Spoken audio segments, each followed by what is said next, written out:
help every week, every day, over and over again, or just one time every once in a while. We are very thankful for you and your help in supporting our mission to preserve the history of the Tri-City. I am blown away, actually, at how many people are here today. It's so amazing. If everyone came into the museum once a week that's sitting here today, we would have no more work left. And today, we are here to celebrate all of you, our volunteers and our donors. You know, when I retired, my wife became quite concerned because she thought that I'd have too much time on my hands. Well then, lo and behold, I found the Museum of Local History. And in so doing, it actually took up all of my free time.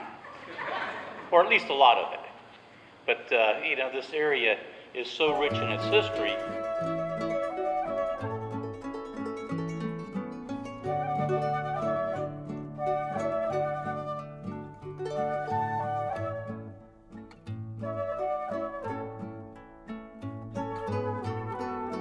I wanted to just take a few minutes to talk about Lila. As everyone knows, she has recently passed, and it has been a big effect to the museum.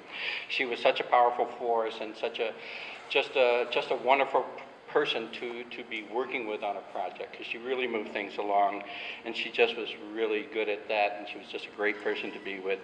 And like Kelsey says, we really do miss her. My name is Diane Holmes. I'm in charge of the, can you hear me? Oh, too loud?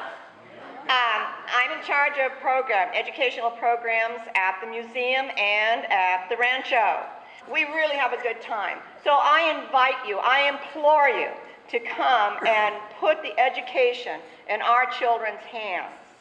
Because if it's in their hands, they have it forever. And when you see the smiles on their faces and the understanding that they have, oh my goodness, you'll take that home and you'll have it forever. So, thank you. Actually, my dad came to the United States in 1906, arriving at the port of Newport, Rhode Island.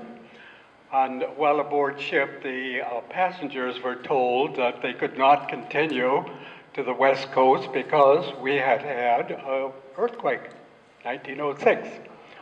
So he stayed with his sister Rose in Newport for about a year, and then from there decided to come out west to his brother's home in Watsonville, where they were in the well digging business water for the agriculture people.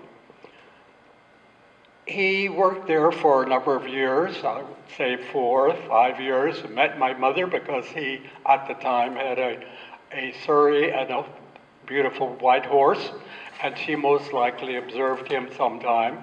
And about 1911, they were married at Watsonville, and shortly thereafter, their first daughter arrived. And from that location, they came then to the Warm Springs area. That's what we're talking about now. So, about 1924, maybe 23, Dad made some suggestion about he'd like to have the property or purchase the property up at the Higuera Adobe. So he put a $10 gold piece as deposit for that property. $10 at that time. In gold, can you imagine? I want to thank everyone in the committee especially who have worked so hard in developing the history of the Adobe. You're invited to come there. Thank you again, and I appreciate all your attendance. We have a special honor to Sister Loretta. Loretta Marbach is who we're honoring today. Actually, what I think is interesting is when Loretta volunteered at the museum, you had a software there that she did a lot of inputting into also.